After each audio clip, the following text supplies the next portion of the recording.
டேஸ்டியான விரால் மீன் குழம்பு எப்படி பண்ணுறதுன்னு பார்க்கலாம். எண்ணெய் 1 டேபிள் ஸ்பூன் ஆட் பண்ணிக்கிறேன். கடுகு 1/2 டீஸ்பூன் ஆட் பண்ணிக்கிறேன். வெந்தயம் 1/2 டீஸ்பூன் ஆட் பண்ணிக்கிறேன்.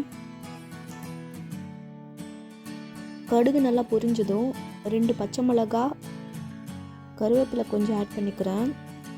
2 பெரிய வெங்காயத்தை அரைச்சி வச்சுருக்கேன், அந்த பேஸ்ட்டை ஆட் பண்ணிக்கிறேன். ஆட் பண்ணிவிட்டு நல்லா வதக்கிக்கிறேன். ஆட் பண்ண வெங்காய பேஸ்ட் நல்லா வதங்கிருச்சு.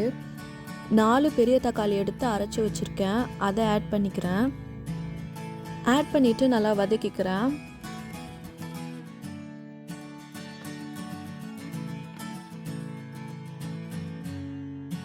ஆட் பண்ண தக்காளியோட கலர் கொஞ்சம் சேஞ்ச் ஆயிடுச்சு. இந்த டைமில் மஞ்சள் பொடி 1 டீஸ்பூன் ஆட் பண்ணிக்கிறேன். ஒரு பெரிய தக்காளி சைஸ் புளி எடுத்து தண்ணியில் கரைச்சி நல்லா வடிகட்டி எடுத்து வச்சுருக்கேன். ஆட் பண்ண மஞ்சளை நல்லா வதக்கிக்கிறேன். 3 டேபிள் ஸ்பூன் குழம்பு மிளகாத்தூள் ஆட் பண்ணிக்கிறேன். 2 டீஸ்பூன் கல்லுப்பு ஆட் பண்ணிக்கிறேன். ஆட் பண்ணிவிட்டு நல்லா வதக்கிக்கிறேன்.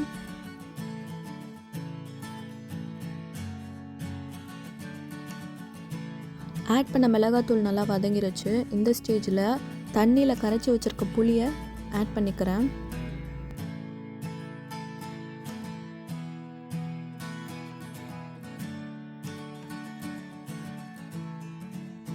ஆட் பண்ணிவிட்டு நல்லா கலந்து விட்டுடுறேன்.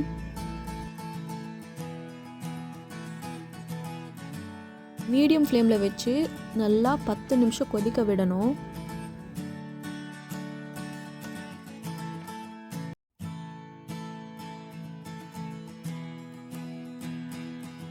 குழம்பு நல்லா கொதிச்சு அதில் இருக்க பச்சை வாசனைலாம் போயிடுச்சு. விரால் மீன் 1/2 கிலோ ஆட் பண்ணிக்கிறேன்.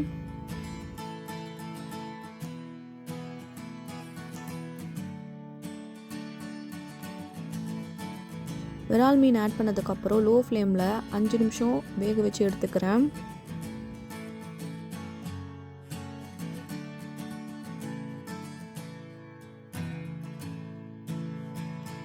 ரொம்ப சூப்பரான டேஸ்டியான விரால் மீன் குழம்பு ரெடி ஆகிடுச்சு. இந்த ரெசிபியை கண்டிப்பாக உங்கள் வீட்டில் ட்ரை பண்ணி பார்த்துட்டு எப்படி வந்துச்சுன்னு கமெண்ட்ஸில் சொல்லுங்கள். நான் இந்த மீனை ட்ரை பண்ணி பார்த்தேன், ரொம்பவே டேஸ்ட்டாக இருந்துச்சு. லாஸ்ட்டாக கொத்தமல்லி தூவி விரால் மீன் குழம்பை இறக்கிடுறேன். தேங்க்ஸ் ஃபார் வாட்சிங்.